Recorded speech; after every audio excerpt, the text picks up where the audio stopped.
Yo mga tropa kalapatid sa nag-iibon sa Pilipinas is video look ng Kupaline. Time check na mga kaibon. So 10:50 AM mga kalapatid. So yan, may bisita tayo mga kalapatid. Tara, kilalanin natin sila mga kaibon. Tara, let's go. Ayan no. Hey mga boss, baka pwede pakilala kayo. Kailangan, Jewel Chan. Oh, kumuha ng ibon. Kinuha sa Trento natin na na stock. Oh, yun na pala. Nandun na, ayun na. Boss Jewel. Ayos. Yan. Boss, baka may shoutout ka? Wala naman shoutout. Ito, si Boss Batang. Ayun, pakilala ulit, boss. Shoutout sa mga Montalban fans here. Oh, yan. Kay paring Ryan Lauresta. Ayan. Magaling ibon niya. Newbie lang yan pero malupit. Yun, Yung sa nag-aalaga na Chris at saka sa biyanan at saka yung asawa niya. Yan Yun. mga kalapatid. Talaga si Boss Banong, yung isa sa mentor natin mga kalapatid. Happy birthday nga pala, Baji. Birthday mo na. Ay, nga pala. Birthday ko pala. Happy birthday to me. Yan. Thank you. Ayan, papainom na. Papainom lang yung kape. Kape. Ayan, so, ayan, kaunting kwentuhan lang mga kalapatids. But sa ano kasi kapatid ni Trento, nakurso na daan ng ating kaibigan na taga Maligaya. Na yan na, na siya. Yung blue bar na stock, mga kalapatids, yung kapatid ni Trenton. Ayun. Eh, sabi niya, sige sa'yo, paano mas magandang kalagayan ng ibon natin. Di ba? Ayos. Eh, yung yung kumuha ng Taiwan natin nakaraan, sila din yun. Sila rin ba yan? Oh, sa ano yun? Sa may Kalawis. Kalawis naman. Sa Kalawis yun. Sa Kalawis. Okay. Si ano naman, si Kokoy. Si Kokoy. Ayos, okay.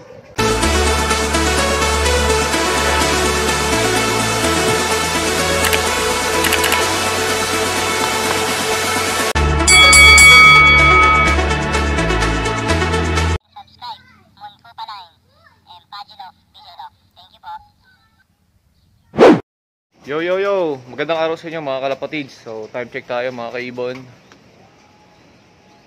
So 3:25 PM mga kalapatids. So paparonda tayo mga kaibon, naka-open loft tayo eh. Bali kakasara ko lang ng north loft natin mga kalapatids. Summer birds. So ito, tignan nyo, may dagit tayo. Mga kalapatids, may dagit tayo. Kanina nandito yan sa ibabaw. Ayun no. So napakaganda, off color. So, hindi natin alam. May singsing din siya mga kalapatids ha. Mukhang inakay pa. Mukhang na ano to, napasama sa ibon natin. Yan mga kalapatids, mag-vlog nga tayo mga ibon no.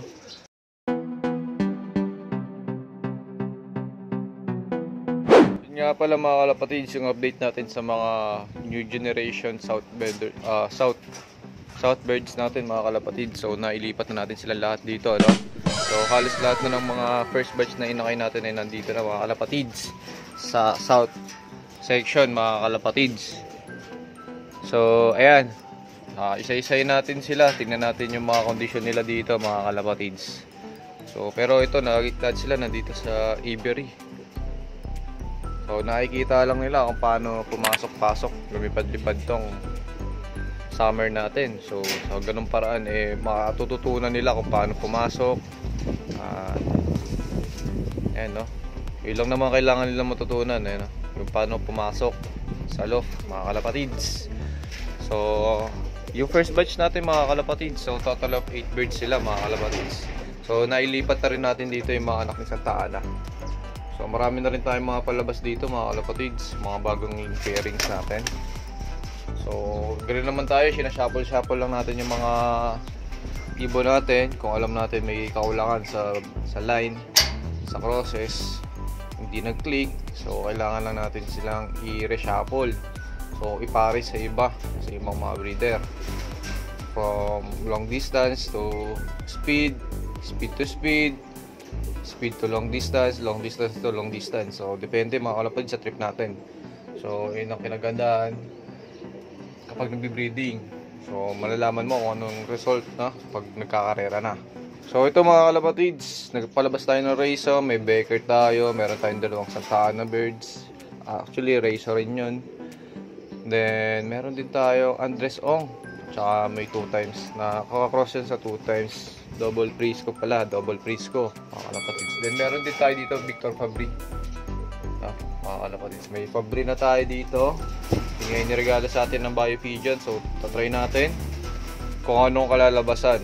So crack tip to naman yung nanay nun mga kalapatids. kalapatids. So ito yung first batch natin mga kalapatids ha. Meron tayong 8 ibon, no?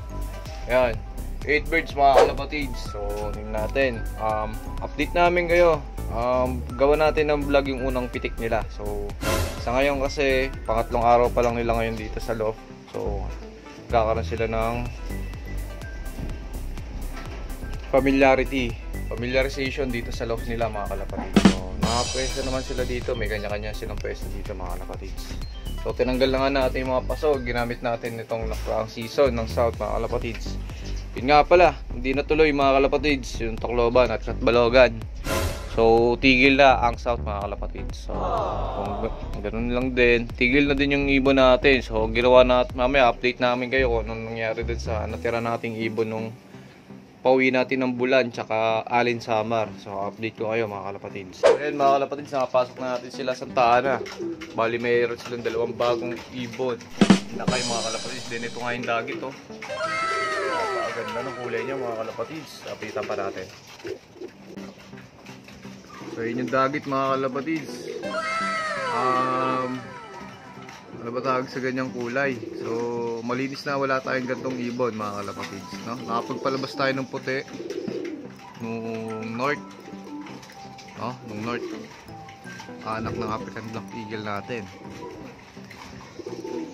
So yan mga kalapatids, update ko pala kayo, meron tayong bagong white na ibon. Papakita ko yan sa inyo mga kalapatids. So yun na nga mga kalapatids, no?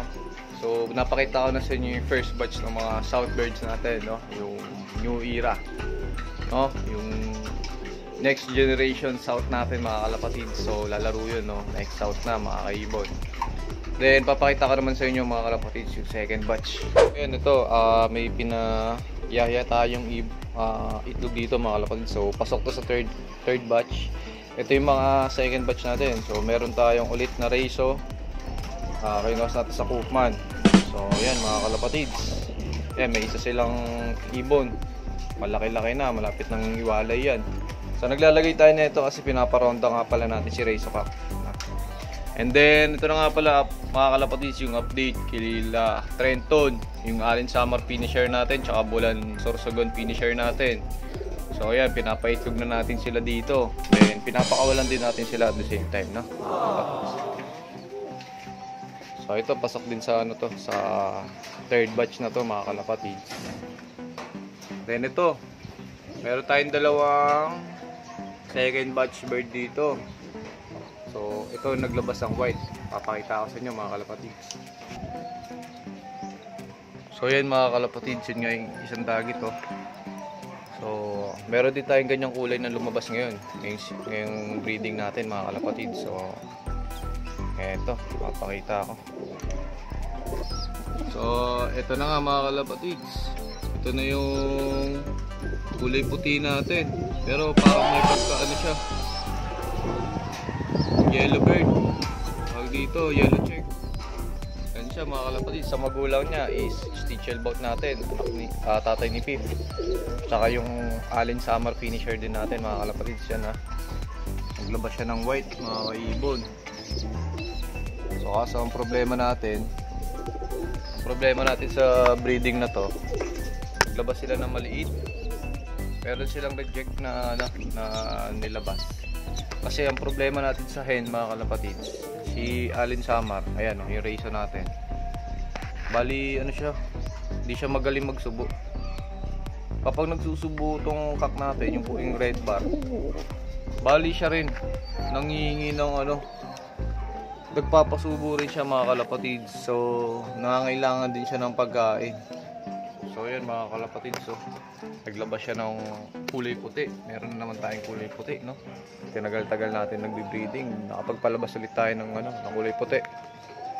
Dito naman sa second floor mga kalapatids is pasok na sa third batch birds to, no? Ganon din dito. So dito sa pinakababa mga kalapatids, meron tayong painakay dito. Ito yung pairings natin ng egayap, no? So meron tayong egayap hen tsaka egayap cock. So may pasok ng Stichelbaut yan, lahat naman yun, no? Kay boss egayap yan. Ganun talaga yung mga pairings niya. Kung hindi 50-25% may pasok ng Stichelbaut, posibleng wala. So ito yung ibon natin, no? Nakapabuga sa kanila. So So ayan, meron ng dalawa. So total of 5 birds tayo mga kalapatids para sa second batch, no? So matadagdagan na yung 8 birds natin sa South Loft. So magiging 13 na sila. O sabihin natin 12 kasi reject nga pala isa. Pero marami-rami ang lalabas natin sa third batch kasi meron pa tayong dalawang pairings dito. Tapos meron pa ditong inakay dalawa. And then meron din tayong papisado sa dulo, no mga kalapatids. Then yung update nga pala natin sa raffle mga kalapatids. Ito, di pa rin nagbubuga. Ayan o, nakatayo o. Di pa rin nagbubuga. Itong katabi nila, mawawalay na yung inakay. Itong pa-raffle natin, wala pa din. Nagitlog kasi ito, binasag nila. Hindi ko alam kung bakit mga kalapatids. Di naman natin sila ginugutom. Kasi imposibleng gutumin mo kasi may mga inakay itong katabi nila. Kaso ito talaga may may diferensya. Parang ayaw nila magitlog. Ay, nag-iitlog sila kaso ayaw nila pisain. Parang ayaw pa nila ng responsibilidad mga kalapatids. Grabe na talaga itong mga ibon natin dito. Lalo na parapol pa. Ang dami na nakabang sa atin. Ang dami na nagpi-PM. Kailan daw ba yung rapol? Ang problema natin, yung breeder natin, ito eh. Ito talaga yung nakatoka pa for rapol mga kalapatids. Talagang wala pa oh. Grabe talaga to. Ibon na to. So, try natin humugot sa ibang breeder, mga kalapatids. So, pag-usapan namin ni Kuya kung ano yun. Kung anong line. Pagkukuhaan natin ng raffle. So, para sa inyo, mga kalapatids, para masubukan nyo rin yung mga linya natin, mag-upa line. Mga kalapatids. Pero ito nakakatawa kasi. Meron tayong kulay white na naman dito, mga kalapatids. So, napakalayo sa kulay ng mga magulang nila. Ayan o. Grabe. Pero kasi dati, alala nyo kung subscriber talaga kayo ng Mangupa Line. I-check nyo na lang din sa playlist natin yung SDR 2020. Nagbuga to si Stitchelbout. Kinras natin sa Cookman yun, no? So, puro successful yung nangyayari dun sa breeding na yun. Hindi lang natin naulit kasi yung Kenya nun. Is ginamit natin ngayon sa kapatid naman nito, kay Ray Sokak.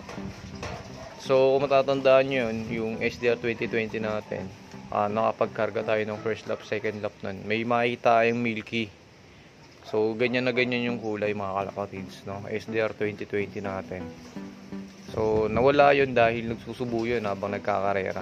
So, huwag nyo gagayahin mga kalapatids kasi talagang mahirapan yung kalapate, lalo sa karera, nagsusubo.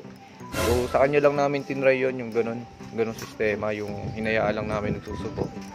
Ayun, hindi naging successful. Nawala na, doon na tumira yung ibon. Kasi sobrang hirap mga kalapatids. So ayan, ito naman siyang white. Kulay white na inakay. So iingatan na natin mga kalapatids. Tsaka mas maganda na yung line neto kasi nakatawid na ng dagat yung nanay nyo. Ayan o. So may i-enhance na lang natin mga kalapatids. Dahil yun pa lang yung mga ibon natin dito. Puro finishers pa lang. So sana sa susunod magkaroon na tayo ng champion, di ba? Puro finishers pa lang, puro Alin Summer finisher, Sorsogon finisher, puro Santa Ana finisher, puro ganun lang mga kalapatids, Apare finisher. Wala pa tayong champion talaga, split clacking. Yung hinahanap natin, no? Okay lang yan, baguhan pa tayo. So, papasok pa lang tayo sa third season, no? Mga kalapatids. So, sana pala rin tayo ngayon, no? So, nasimulan na natin yung third season sa South. Nakakatatlong season na tayo, di na naman tayo pinalad. Pero may umuwi tayong ibon. Tsaka na-cancel din yung karera nila eh. Tatry sana natin sa Tacloban to. Tsaka Katbalogan, kaso talagang hindi para sa kanya. Talagang tinigil na yung karera dahil sa bird flu. So yun mga kalapatids, no? Salamat sa panonood. Then shoutout nga pala tayo kay Overfly Love, kay Mark Anthony Almoguera, tsaka kay Jerry Bansil, no? NHPC truck driver. So, ingat kayo mga kalapatids. Then, yan. Kita-kits tayo, no? Maibalita muna tayo mga kalapatids. Sa ngayon, alagaan muna natin yung mga warriors natin, mga airbenders natin, mga ibon natin, mga kalapati natin, mga kalapatids. Dahil may bird flu nga, no? Malamang-lamang cancel yung mga trainings natin yan, club trainings. So, madidelay lang mga kalapatids dahil nga sa bird flu. avian bird flu yata yan mga kalapatids, no? Avian virus. So ingat tayo mga kalapatids, no? Palakasin lang muna natin yung mga ibon natin, then happy breeding sa lahat, no? Enjoy breeding, tsaka ingat tayo mga kalapatids, then good luck and enjoy sa mga nagsiselftoss, no? Sa mga inahanda pa rin yung mga kalapati nila. So sana matapos na yung bird flu, and yun, happy flying sa inyo lahat mga kalapatids. God bless. Ito mga kalapatids, nagpapakain nga tayo ng mga breeder. Ito yung target natin, no? Malapit-lapit pa. So mong know-how siya mga kalapatids, saka naggutom.